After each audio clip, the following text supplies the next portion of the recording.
Hello, everyone, and welcome to another episode of You're Not Ready for This. This week, we're gonna do a movie review for Sword of the Stranger. Lord of the Stranger. This was an interesting movie. It's an anime movie, isn't it? We're doing an anime movie review this week. Very cool. This was produced by the studio Bones. Some people might be familiar with that name. For those that don't know, those are the same studio that hosts My Hero Academia, Mob Psycho 100, Soul Eater, and some other works that might be more recent or older. I'm familiar with Yeah, the people. they've done quite a bit. They did Full Metal Alchemist as well, if I remember correctly. The Cowboy Bebop movie as well. Yeah, and actually, I really enjoyed the Cowboy Bebop movie, and the show itself was also really good. They did the Escaflowne movie as well. Man, Uh, Escaflowne. I haven't heard. oh man, I haven't heard of that show in a while. the movie wasn't as good as the show was, but it was still pretty decent. I remember parts of the show, but we're kind of getting sidetracked. It's all right. Yeah, so this movie was released in 2007. The director is Masahiro Ando. I might be butchering, but obviously the name is in Japanese, but I hope that I said it correctly. He's also known for other such roles, maybe as director, storyboard, or key animator on works such as Full Metal Alchemist, Ghost in the Shell, Blast of Tempest, and Neo Genesis Evangelion, some of the episodes, and one of the movies, if I'm not mistaken. So he has some back into his resume as far as directing and doing other works. Yeah, no doubt. And this movie was it was definitely a pleasure to watch as far as the animation goes. It was pretty impressive. For being a 2007 movie, you really gotta take into consideration, obviously, not only the memes, but how they portray the backgrounds, the music composition, like how everything merges together with the vision that the director had. And it's your typical, I would say, all samurai movie. Someone with that is like a wandering samurai that meet up with a child, and from there, the child apparently is being pursued, and that's basically the plot of the movie. How some forces are behind the child having to run away, and how his fateful encounter with this samurai kind of is portrayed in the movie. Looking at the movie from afar, I say it's a very decent movie. It has some historical facts and some others that are like a stretch because the movie itself is representing a period in time that quote unquote China was roaming parts of Japan. Yeah, And as a fact, because I just got up onto this because they mentioned it some point in the movie that it's near a region called Akaike, because there was someone mentioning like the mount that was gonna snow in certain area, and I was like, huh. right. And I just got up to the name and I ran with it and looked for actually if the names that they were saying were like fictitious or were actually pulled out from history, and it so happened that they were alluding to the Ming Dynasty kind of roaming around Japan. Yeah, Some of the antagonists that we face in the movie. So that would it was. place the movie itself around like the 1368 and 1644. That was the reign of the Ming Dynasty. Yeah, exactly. From my understanding, it was actually during the Sengoku period. So yeah, Um, it kind of matches that.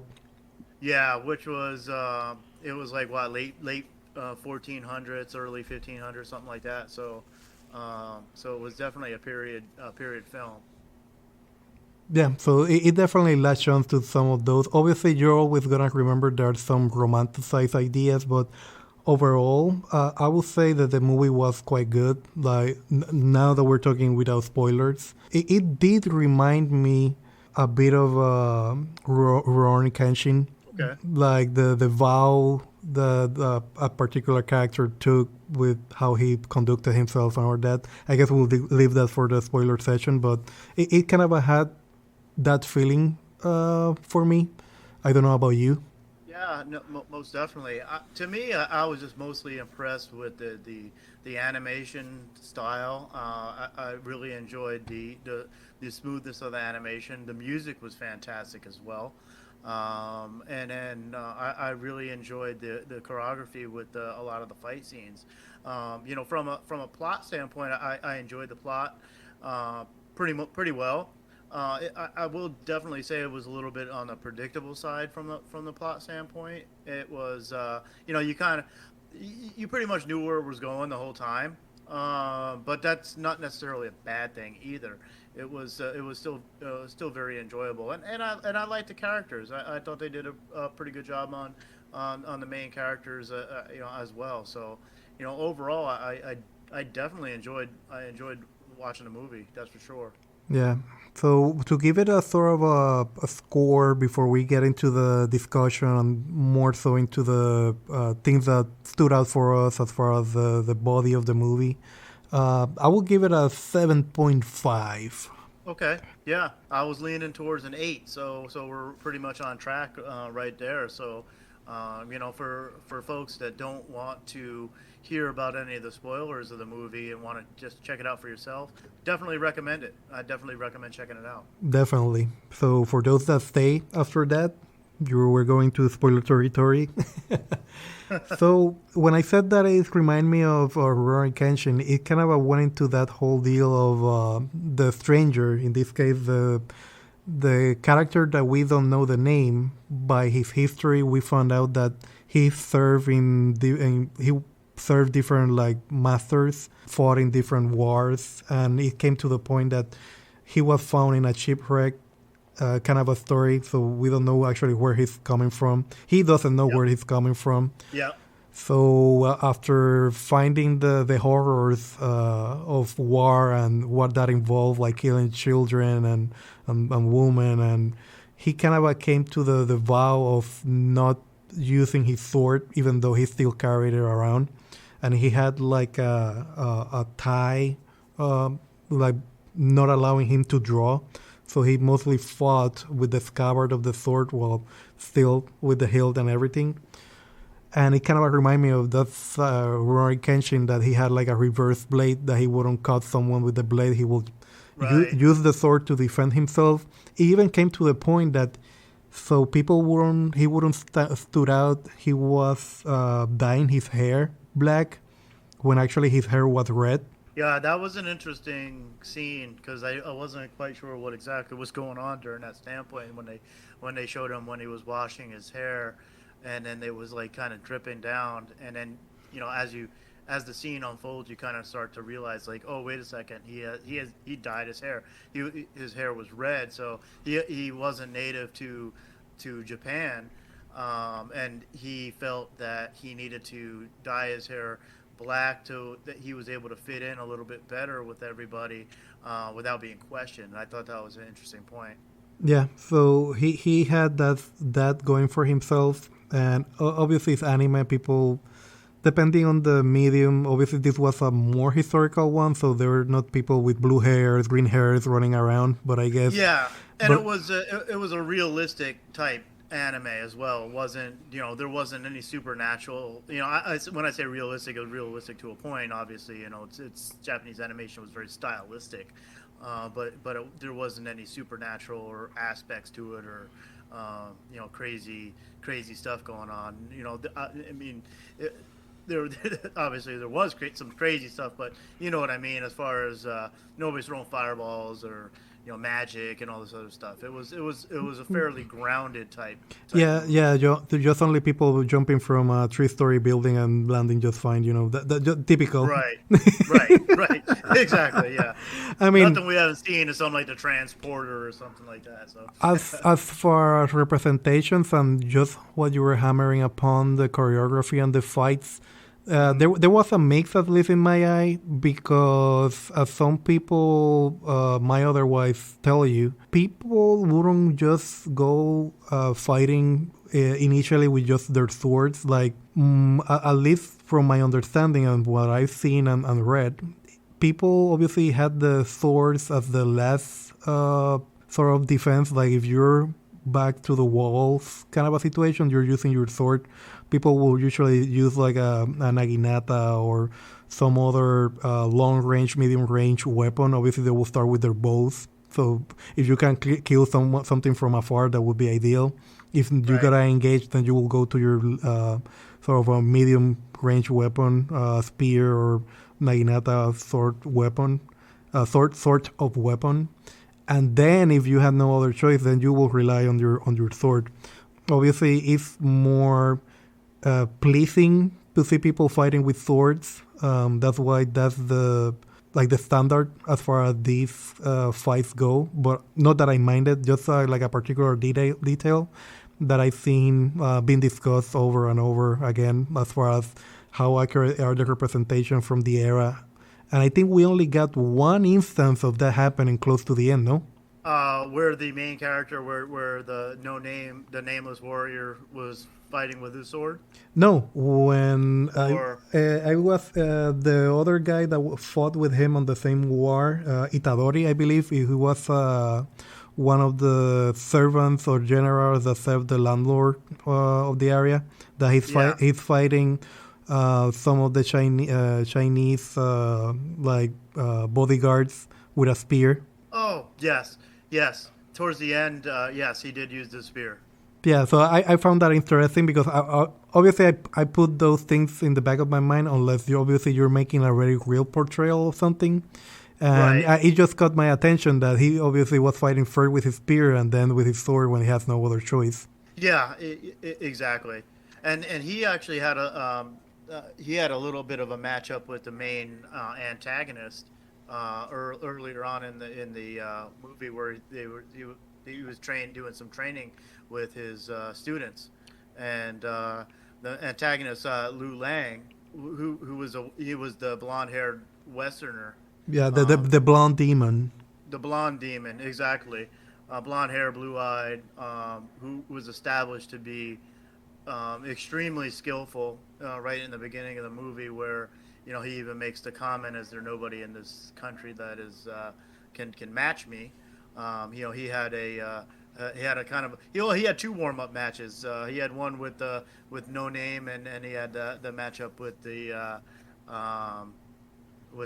guy with the Itadori, yeah. So yes, exactly. So, like we previously discussed on the synopsis, everything's going around this child that is escaping from a burning temple sort of a situation. Like, out of the gate, like you just said, if you know where they're going, it's quote unquote predictable, because obviously there are forces from the Ming Dynasty roaming around that the feudal lord of the area thinks that he's using them, but it's the other way around. Like they're using him to construct some sort of effigy or site of a place covered in blood, because they need the blood of a child that every 100 years is supposed to provide like immortality for a medicine that they use to extend their life.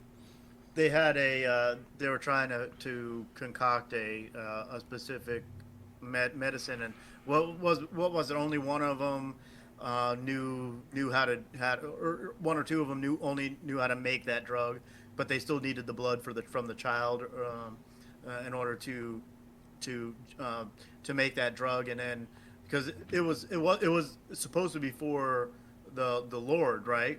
The emperor, the lord, emperor, yeah, the cyan medicine that they were talking about, and we see during the movie either they're using a lesser version or it's like the remaining stock of the previous batch, because they ingest some sort of a medicine that we see proof of some of the actually one of the Chinese officials is captured by the Japanese, and he's been tortured, and they think that he was withstanding an extremely amount of torture and after he's off of the medicine for a while, that he start gasping and waiting for it. You can see a craving that basically they were hooked on the drug to be able to go on, and it helped them withstand the physical harm, but it made them addicted to it. So that's basically why they're willing to pursue a child and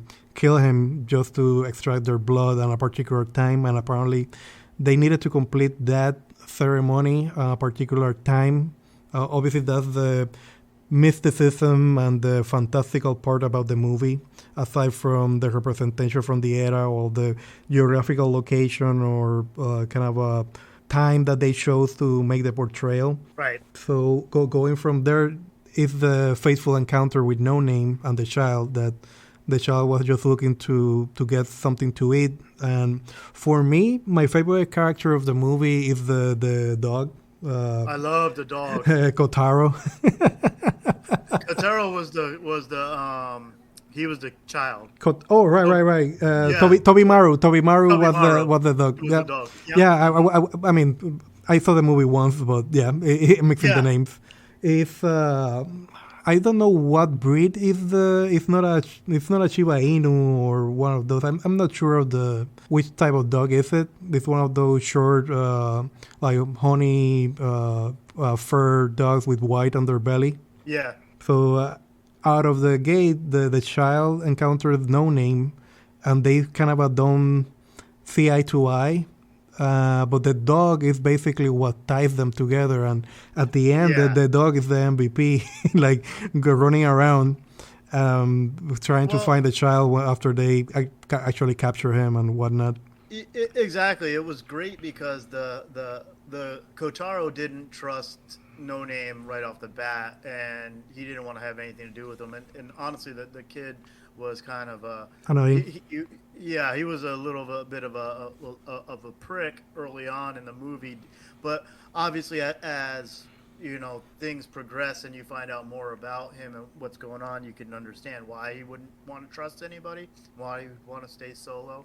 But you can tell because the dog who was very nice to No Name, so once he saw that, then he kind of knew that he could probably trust this guy, even though he didn't lead on that he was going to trust him right away.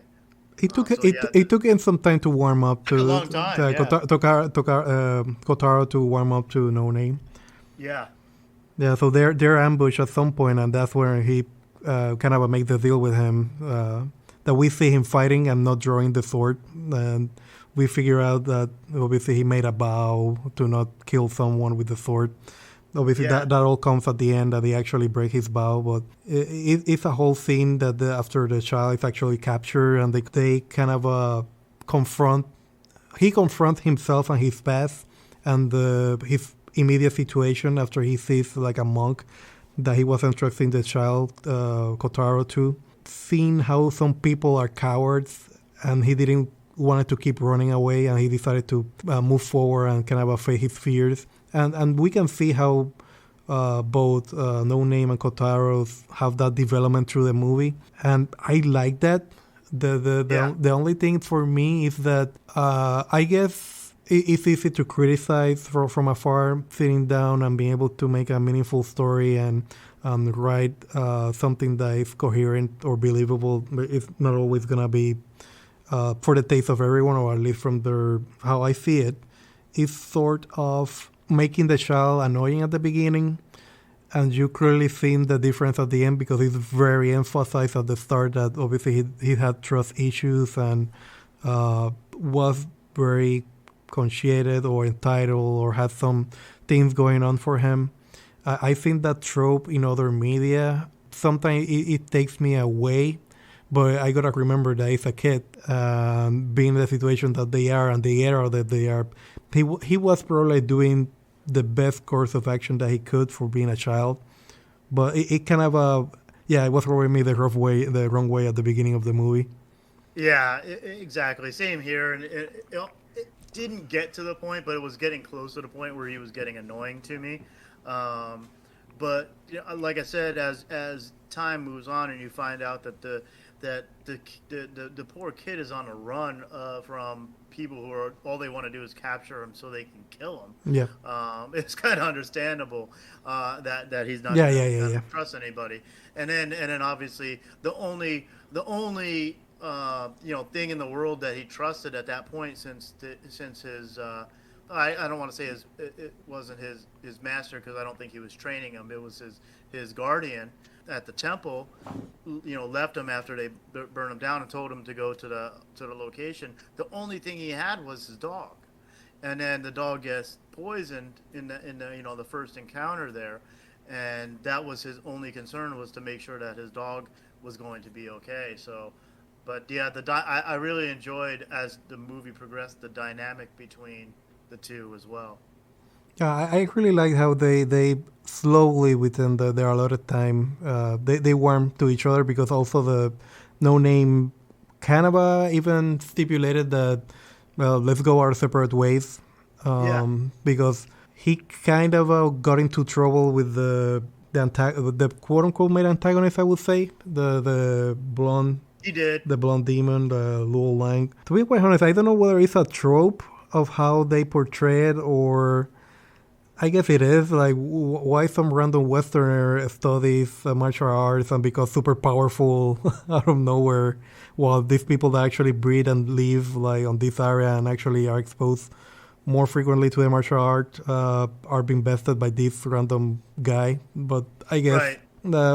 that's how it go. I guess you needed some guy to stand out or have some quirk to stand out, sort of a thing. Yeah, it was definitely interesting that they didn't go with somebody who was actually Chinese, and they went with a Westerner for the antagonist, as far as the especially for that time period. But yeah, it was like one of those. It's its own thing. It's its own.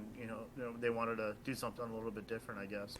There's a lot of attention to detail, though, because when the Chinese were fighting, their swords were different to the katanas that the bandits or No Name or Yes. the others were using.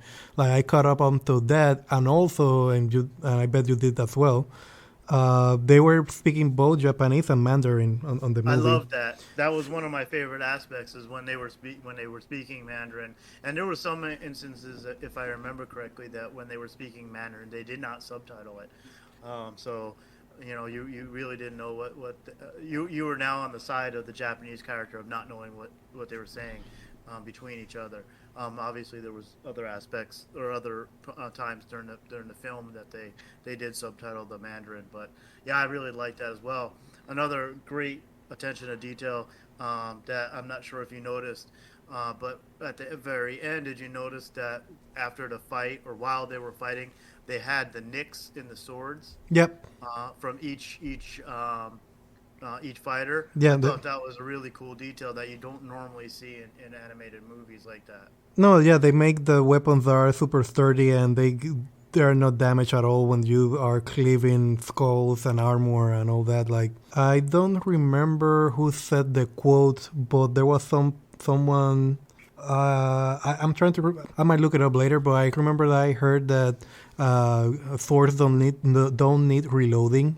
That's Hmm. why Right, some right. some military squadrons will use like swords, or be seen carrying around swords instead of like handguns or something. And it's funny that they say that, though, because you gotta take care of your sword. People think that you just are slashing around and you're hitting a piece of armor or another sword. The sword is not gonna be damaged. Like, it's gonna sustain heavy damage. Apparently, the skill of these two fighters was so beyond the standard that they were chipping away at chunks of the swords while they were fighting. Yeah, yeah, I really like that detail. And obviously, again, I'll call out to the choreography, because the choreography for all the fights was excellent. Yeah, it's rather grounded to what we might see in some, obviously, talking within the anime medium, explosions and the ground breaking in little squares that I don't know why that's become a trope, I guess, now as well. Like, they have a very big fight, like someone rushing or dashing to one side or the other, or punching the ground or a wall, and everything breaks into little squares. I don't know if you noticed. Yeah, yeah. Yeah, and I believe Naruto was some of the first that I saw that. One Punch Man has been doing that. My Hero Academia as well. I got that going on. I don't know. it's cool the first few times, but then it's like, okay, I see where you're going with this. But Yeah, this movie is more grounded in that sense. So don't expect to see something very flashy aside from obviously good animation, good fights for the thorough portrayal that they're trying to reach. Though it does hurt me a bit that the movie. I guess they were working within their constraints. I mean, being an animator is a tough job. Like some parts you noticeably see. For example, there's a scene that they're riding close to the ocean, and you obviously see the animation of the waves crashing by while they're running on a horse, and the dog Toby Maru is running behind them. Like you see all the detail in that scene, and you're like, whoa. But then you see some other things that I guess they were not as important. It's just a standard painted background that, though it looks beautiful, obviously you see the contrast of the animation because you cannot expect them to be animating like the grass or the trees and all that. But it kind of, yeah, there are points that you see that contrast. It doesn't, let's put it this way, really you can see the movie and enjoy it and not look it through a critical eye and not think about it. But obviously I was watching the movie for a review and sort of looking through a critical eye. You can see that parts that maybe they had to cut corners, quote unquote. That, or I might be mistaken because obviously I don't know the vision that the director had originally for the movie, especially him being Masahiro Ando, being very tied to other production where he was part of the key animation. So he knows his stuff as far as animation goes. So whether he needed to delegate that to another person or is the artistic style they were going to, I saw the contrast in some parts. I don't know if you caught up to that. I really, I mean, there was probably a couple parts that I noticed that were a slight shift in animation style. I noticed it more on faces than I did anything else with some of the characters. But I didn't. I usually, from an animation standpoint, it has to be pretty glaringly obvious for me to either be taken out or to look at it in a more of a critical eye. I try not to look for mistakes or try to look for lesser animated scenes versus higher detailed animated scenes. I do notice a lot of times when they loop, I look for that. Like when you see the hair or a piece of clothing moving in the wind, you'll see it looping. It's the exact same motion over and over again. That kind of stuff. But obviously, it's understandable. Um, Overall, I thought it was pretty consistent from an animation standpoint. I think earlier on I did notice some details in the facial features of some of the characters that kind of came and went, depending on the angle or the close up and whatnot. But overall, I thought it was pretty consistent. Oh no, no, no. It was a few things, especially that thing that I mentioned to you earlier. That was kind of what I latched upon, and actually was the thing that made me look to where the actual movie was taking place. They were basing it off a real place. That Akaikage region that they were mentioning, the no name Kotaro was staying in a place, and the old man that was lending them the space was actually gonna sell them He was gonna sell them out. I was gonna sell them out to the Japanese Yeah, because obviously he was struggling with the times, so he wasn't able to sell his stock or like his harvest, yeah, and he saw that they were looking for a child and a dog, but fortunately they left the inn or the place that they were. Well, it was not actually an inn; it was like a small cottage they were staying in before they came back to ambush them. And the old man is sitting with someone else from the region that they were staying, and he's looking over. Oh, it's gonna start snowing soon. yeah. Because you can still see the Mount Akaike. And when I looked for it, it was not until recently in 2006 that that region was merged into other districts around. and it's actually now known as the Fukushi town, part of the Fukuoka prefecture. If you look at the map, you see Japan. It's like that quote unquote island separation at the south Okay. that is closer to China, and it's like, oh, okay, so Oh, it okay. makes That makes sense. sense. It That makes makes sense. sense. So it's funny when you start seeing details like that. That Yeah. I just caught up to that. Decided to do a bit more of looking into it. And I'm like, oh, okay, okay. So yeah, it was interesting. Just kind of going into that. And effectively, later down the movie, it starts snowing, and you're like, "Oh, Yep. the old man said that it's gonna He was snow." right. He was right. I mean, Yeah. I don't know, man. Maybe it's me getting older, but I know when it's gonna rain. Sometimes because my left my left knee starts aching. Uh-oh. Uh-oh. Man, I swear, I used to laugh at it when I was younger. I know this is not part of the movie review, but just going to that thing, it's sort of. I used to laugh because all people I used to know, oh, it's gonna rain tomorrow, or we're gonna get wind, or the avocados are gonna be early this year, and you were like, but how do these people have that knowledge? Obviously, I cannot compare that to my knee aching and the next day raining, but it's funny how the portrayal of the period, you've seen how people go about trying to survive, trying to try to fish the bounty that they could, or picking up rice. And you see that whole environment, and that really builds upon the world. And I gotta say, they did a fantastic job on that portrayal on the movie. I don't know if you caught up also when he was on the market looking for a saddle for the horse, because they didn't want to be caught riding around in a stolen horse that had like military saddle. Yeah.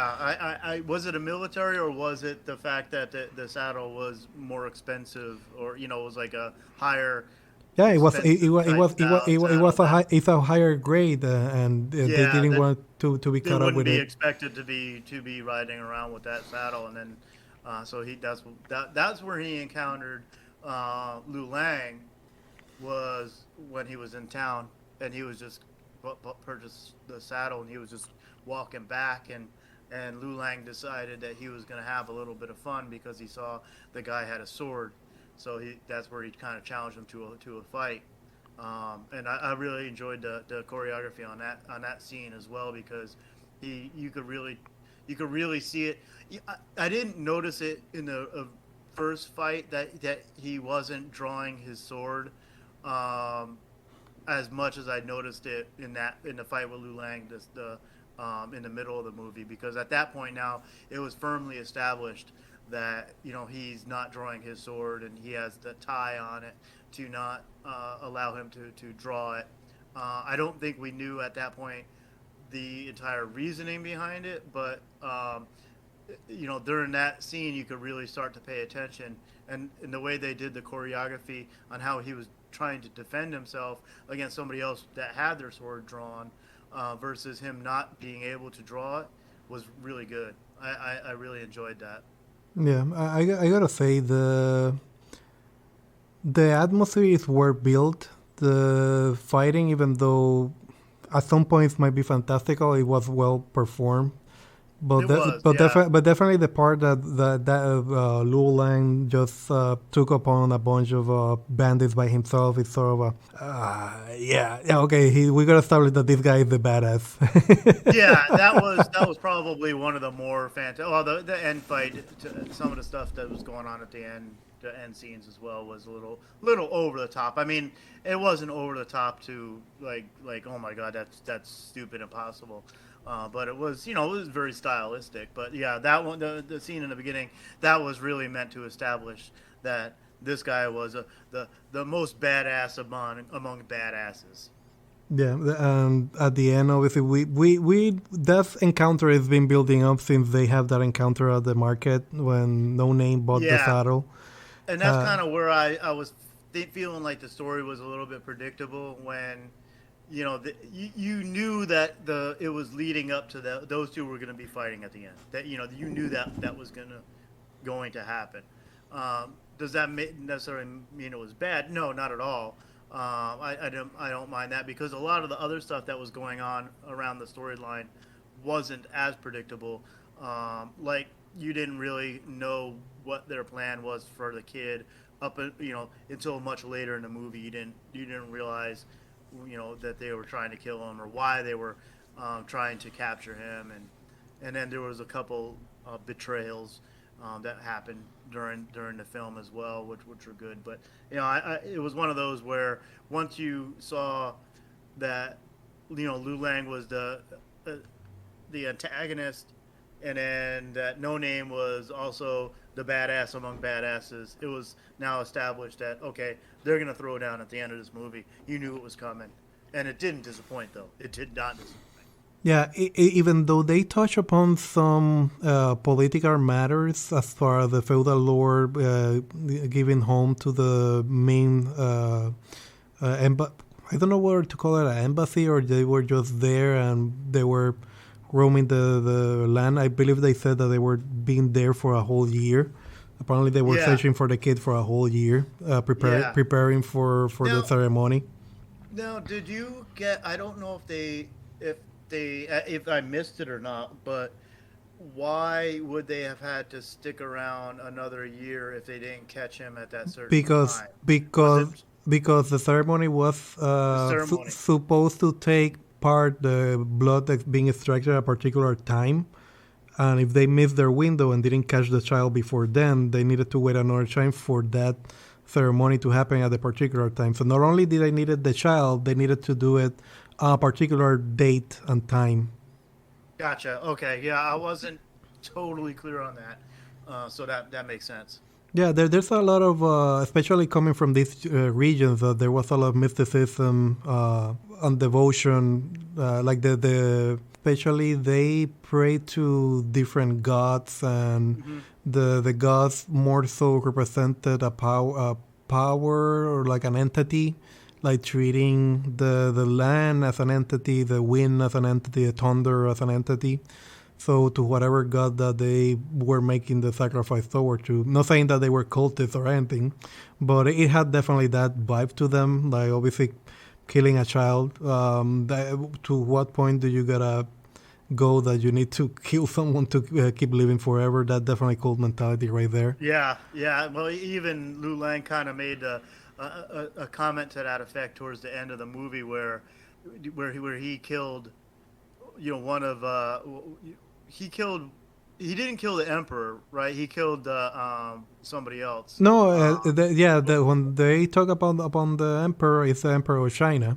When they talk about right. the feudal lord, it's the small showy guy.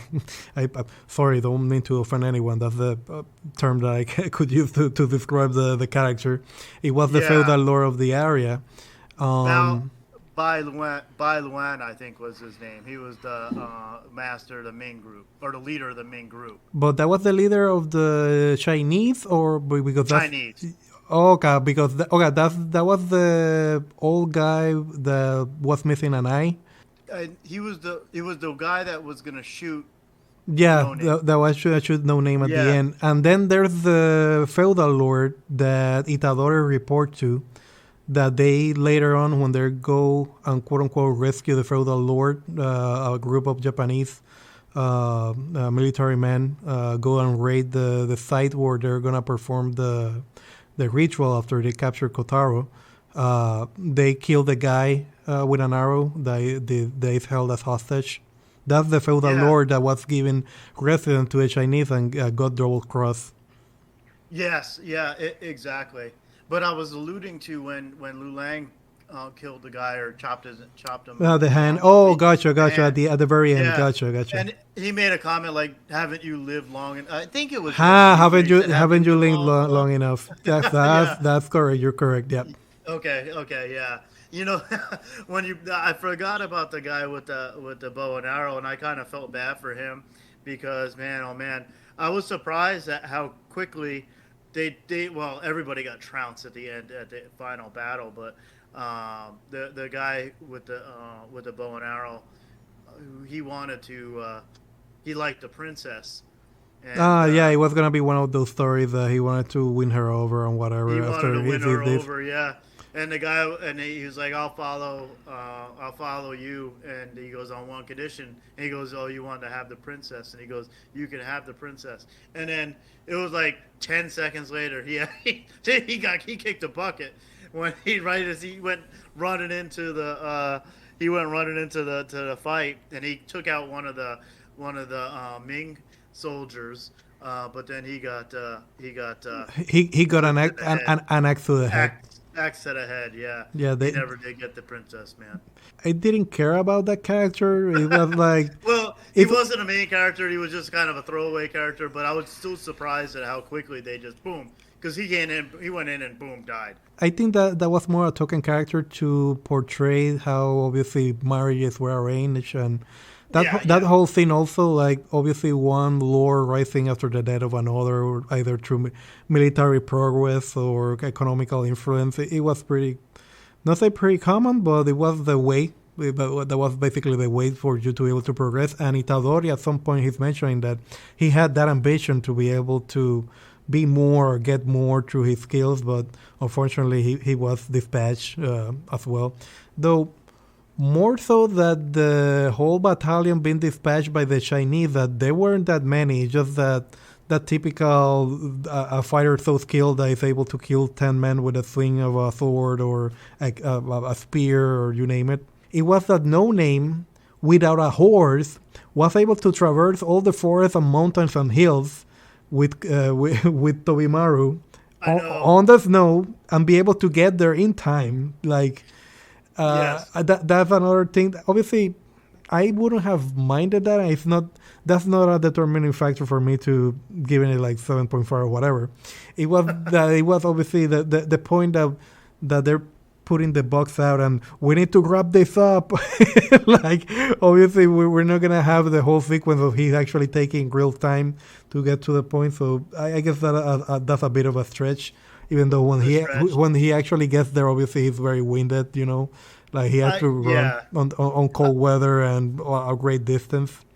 I did. I was surprised they didn't have him have a horse, said that he was doing it on foot, because they showed his horse getting hit, but they didn't actually see. We didn't actually see if the horse actually passed away or not. I'm I assuming it think did. it did. I think it did because the Chinese man that threw the dagger, they aimed it like Yeah, at the neck of the horse on a very important vein. So you see the splatter of blood when the horse falls to the ground.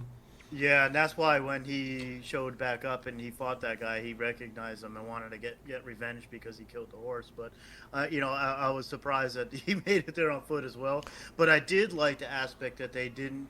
They showed that he was weak, he was tired when he got there. It wasn't like, okay, I'm here I go. They showed it. Obviously, he had Oh nothing to yeah, fight, but he was so strong that he needed not only to be tired from running more than I don't know how many kilometers, getting blood splatter on his eye, falling from I don't know 3 4 stories, almost dislocating one arm, and then fighting the bad guy. That even the bad guy recognized that he was in bad shape, yep. and he was offering him to take some medicine. I don't know whether that medicine worked, like a sensu bean or whatever, but apparently it was supposed to make him like be on top shape, and he was like, "No, I Yeah. don't need it." It's like okay, All so right. they nerf the main character to make it more dramatic, I guess.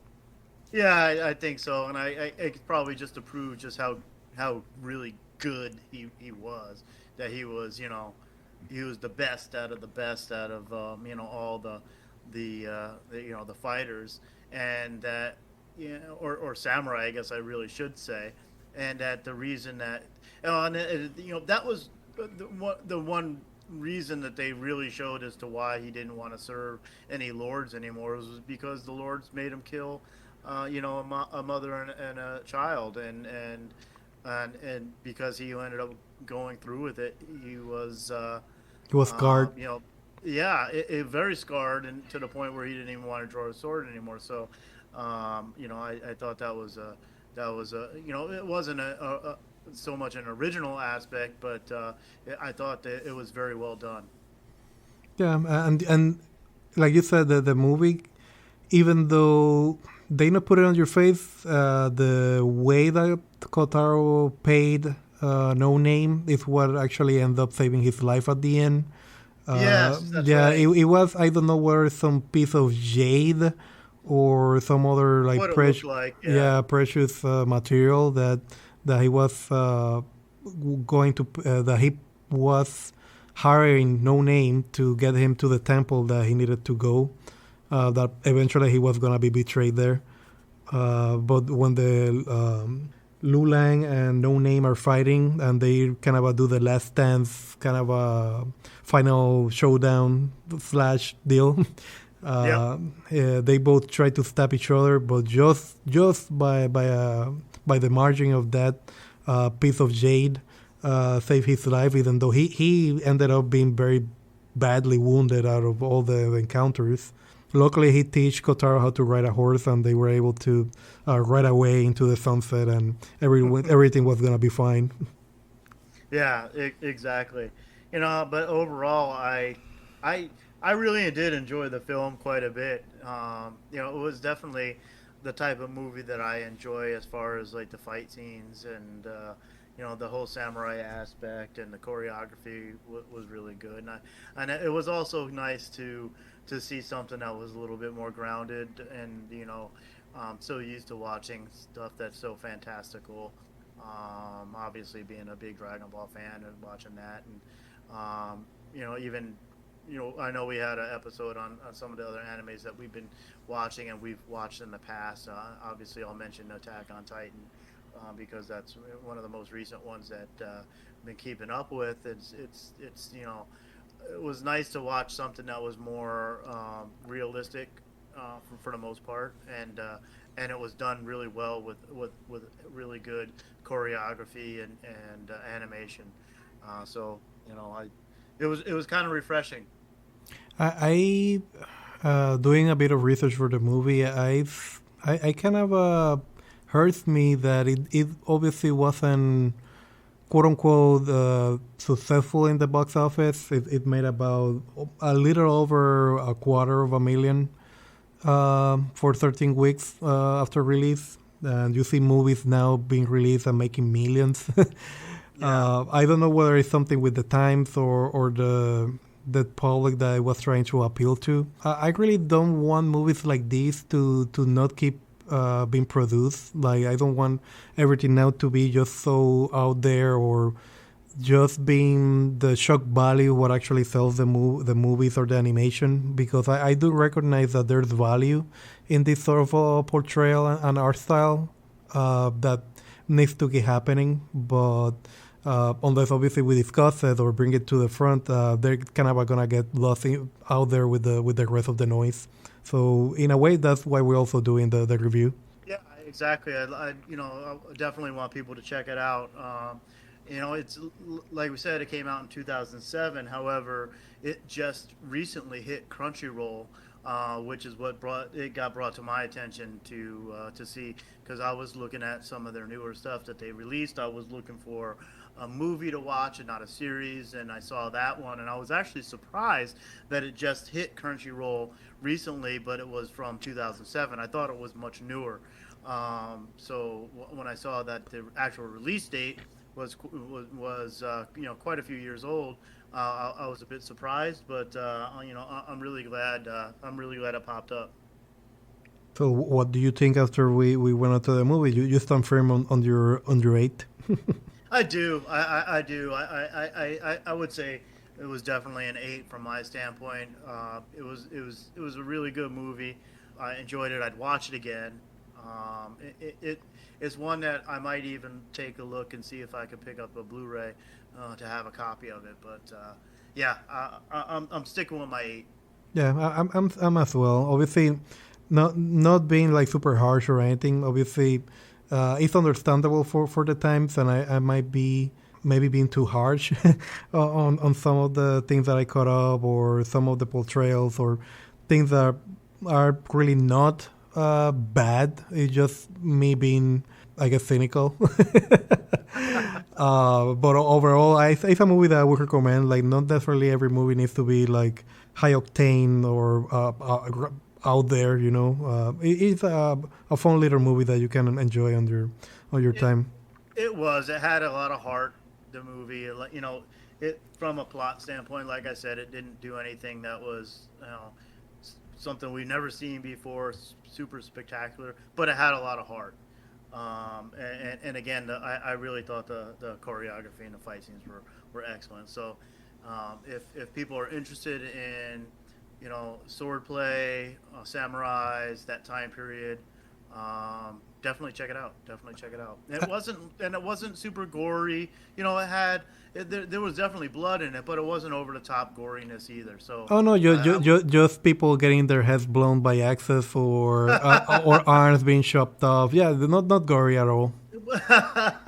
yeah, but it wasn't so over the top or you know, they didn't linger on certain things. They didn't make it gory for no reason. Yeah, and just sort of a closing statement. While we were doing research on the movie, sort of for every country they give a title to the movie. We got the Sword of the Stranger in English. Whether that's a direct translation from Japanese or no, I guess it's out there. But maybe from a Spanish-speaking area, I was looking for the title in Spanish, and the name in Spanish is El Samurai Sin Nombre.